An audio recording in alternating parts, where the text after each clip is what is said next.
América cuenta con muchos recursos naturales que debemos conocer y cuidar. ¿Quieres saber cuáles son? Mira. Hoy estudiaremos las condiciones naturales de América Latina. ¿Recuerdan a qué se llama condiciones naturales? Sí, a las características de relieve, suelo, agua, flora, fauna y clima. Muy bien. Las variadas condiciones naturales que presenta América Latina posibilitan una oferta muy rica y diversa de recursos naturales. ¿Cuáles son esos recursos? Tanto las selvas como los bosques tropicales que se desarrollan en Centroamérica y Sudamérica cumplen importantes funciones naturales, producen oxígeno, protegen los suelos de la erosión del agua y además son el hábitat de numerosas especies vegetales y animales. Por ejemplo, la selva amazónica. Así es, esta selva se encuentra en América del Sur, rodeando el río que lleva el mismo nombre, Amazonas. Este río es el más caudaloso del mundo y su cuenca, así como también la selva que lo rodea, se extiende por el territorio de 9 países sudamericanos. Se la conoce como el pulmón del mundo y es la principal fuente de recursos forestales de América. ¿Qué otros recursos posee América Latina? Muchos países latinoamericanos, especialmente del área andina, poseen grandes yacimientos mineros y se han especializado en su extracción y exportación, pero como son de carácter no renovable y el ritmo de explotación al que fueron sometidos fue muy alto, la reserva de estos recursos en el continente está en riesgo. ¿Y qué países poseen este tipo de recursos? Por ejemplo, Bolivia, Chile, Venezuela, Brasil y Argentina. ¿Hay más recursos? Pues sí, hay varios. Por último mencionaremos los hídricos. Los cursos de agua son una importante fuente de energía y un recurso clave para el desarrollo de las actividades económicas portuarias, pesqueras, la industria y el turismo. ¿Cómo se realiza el aprovechamiento hidroeléctrico? Mediante la construcción de represas. Por ejemplo, sobre el río Paraná hay construidas 2 grandes represas, la de Itaipú, compartida por Brasil y Paraguay, y la de Yacyretá, compartida por Argentina y Paraguay. Pero con semejantes obras, ¿no se producen transformaciones en la naturaleza? Si bien estas obras producen grandes cantidades de energía, a su vez producen efectos negativos sobre la región, como inundaciones, desaparición de especies animales y vegetales y el traslado de las poblaciones que viven en las cercanías. Entonces, los efectos negativos no solo recaen sobre la naturaleza, sino también sobre las sociedades. Es cierto, por eso se dice que son problemas que afectan al ambiente. Recuerden que el ambiente incluye tanto elementos naturales como elementos construidos por la sociedad. ¿Y de qué otras maneras se puede ver afectada una sociedad por los efectos negativos? Por ejemplo, la contaminación de las aguas y del aire, la deforestación de selvas y bosques, el agotamiento de los suelos, son entre otros algunos problemas ambientales muy preocupantes. Sin embargo, tienen distintas escalas de alcance. ¿Qué es una escala de alcance? Se refiere a la difusión o la extensión alcanzada por el problema. Por ejemplo, la contaminación del aire provocada por un basural a cielo abierto puede afectar a la población de un vecindario o de una ciudad.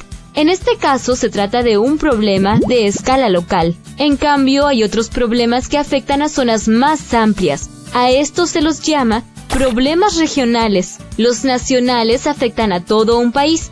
Por ejemplo, la lluvia ácida. Maestra, ¿hay problemas de escala internacional? Claro, son aquellos problemas que afectan el territorio de varios países, como es el caso de las inundaciones que se producen en el noroeste de Argentina, el sur de Brasil y el sur de Paraguay. También existen problemas que son de escala global, es decir, que afectan a todos los habitantes del planeta y a los seres vivos. Por ejemplo, el efecto invernadero y la capa de ozono.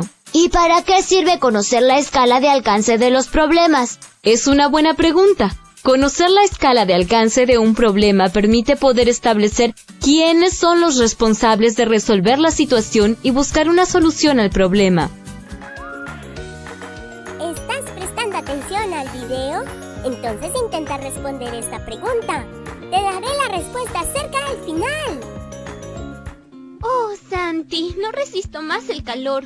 No se puede estar en ningún lado. ¿O sí? sería bueno estar en el mar. Pues el clima está cambiando por el problema del calentamiento global del planeta. ¿Qué es eso? Es un fenómeno provocado por el uso intensivo de combustibles como el petróleo y el carbón, que a partir del siglo XIX comenzaron a realizar las sociedades industriales. Es un problema a escala global. ¿De qué manera? Por ejemplo, vivimos inviernos más templados, veranos más calurosos, tormentas, sequías, inundaciones. Pero, ¿cuáles son las causas de estos fenómenos, Santi? Para conocer las causas tendríamos que estudiar cuáles son los problemas que afectan a los países de América Latina, por ejemplo. ¿Y cuáles son los problemas ambientales que comparten los países latinoamericanos? Uno de los más importantes es la deforestación de la selva amazónica. En la selva encontramos 80.000 especies vegetales, 30 millones de animales y cientos de millones de microorganismos. También el 34% de las maderas subtropicales.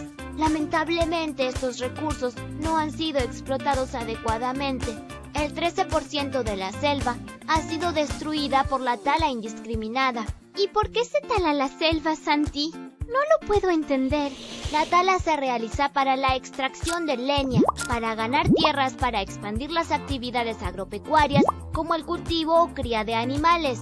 También para la construcción de grandes obras de infraestructura, como la carretera transoceánica o las represas hidroeléctricas, y también para la explotación minera. ¿Y cuáles son las consecuencias? Un gran problema que provoca la tala o el desmonte de este tipo es la destrucción de los recursos forestales con su consecuente pérdida de biodiversidad. ¡Ah! Yo sé qué es la biodiversidad. Es la riqueza natural que posee un ambiente natural, como plantas, animales, bacterias, hongos y otros organismos, ¿no? Así es. La diversidad biológica es un recurso muy importante para las sociedades, ya que las distintas especies de seres vivos son utilizadas para producir alimentos, medicamentos, cosméticos, tinturas y gomas, entre otros bienes de consumo. ¿Y de qué manera resulta afectada la biodiversidad de la selva amazónica? Hay dos formas de afectar la biodiversidad. Una directa, que es cuando se eliminan especies biológicas. La indirecta se da cuando se elimina una especie y desaparecen otras que necesitan a la primera para vivir o reproducirse. ¡Uy! Santi, eso es muy grave. ¿Es un problema que no tiene solución? No, no es así. Pero para que la haya, es necesario el acuerdo de los gobiernos de los países dispuestos a enfrentar el problema para asegurar la vida en el planeta.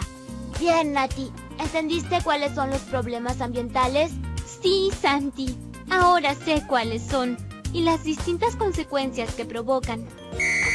Espero que hayas aprendido mucho hoy. Si quieres saber más, descarga la app de Aula 365 y no olvides suscribirte a nuestro canal.